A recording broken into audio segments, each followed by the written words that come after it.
Runsewe is a great man that has contributed immensely to the cultural sector and the procurement sector of Nigeria.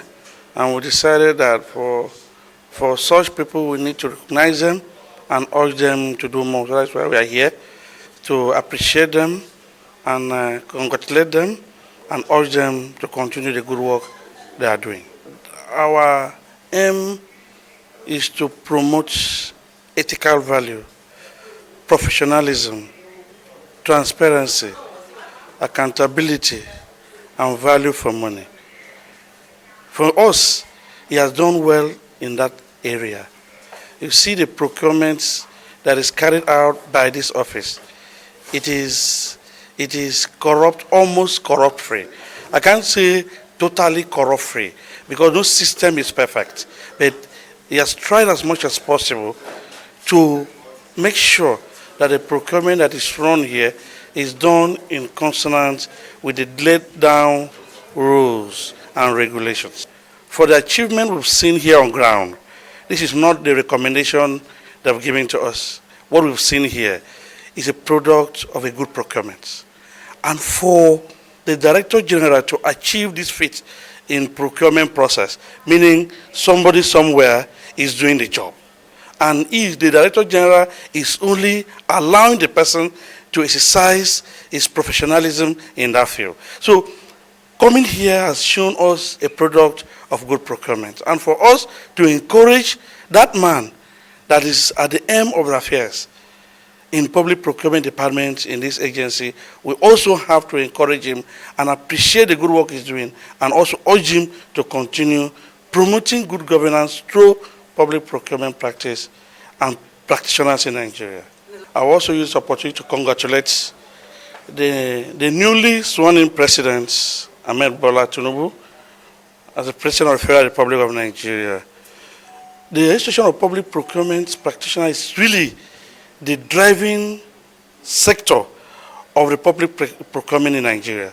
You know that 70 to 75% of government expenditure is through public procurement process. We talk about, I keep telling you, they talk about works, goods, and services. So for the government to succeed, the government needs to partner sincerely and truly with the practitioners because we are the drivers of these policies. We are the people processing all this money we are talking about. So we urge the government to join us in making sure that we practice in accordance with best practices.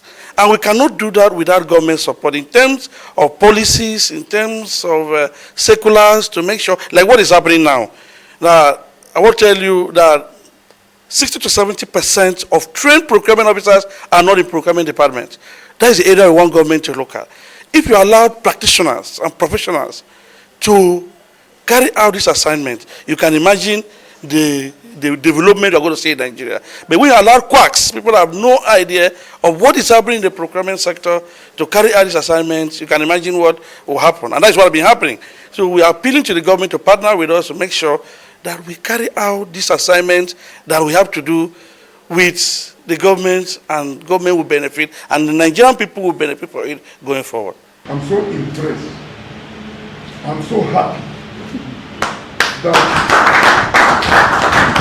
this office is launching a new brand next week, Tuesday. It's called #Putting Nigeria first. Next year, I want to tell the Nigerians that there are great people like you. So, during that event, Mr. President, if all your members are around, if they are around, please let them be at that program. I want to give, because I have over 24 media that will be there. 15 coming from Lagos alone. Yes, it's a big event. And I want to make a statement there that if we have credible association like your procurement association, before the whole world, please, and I'll be happy if you come with these on that day. Yes, let us tell, because you see, When people are doing well, nobody is saying anything. It's not fair. You people too are doing a good job. Let's tell the whole world. It's so nice to have you. And there's no pretend about it. And I'm ready to tell the whole world the good job the people are doing.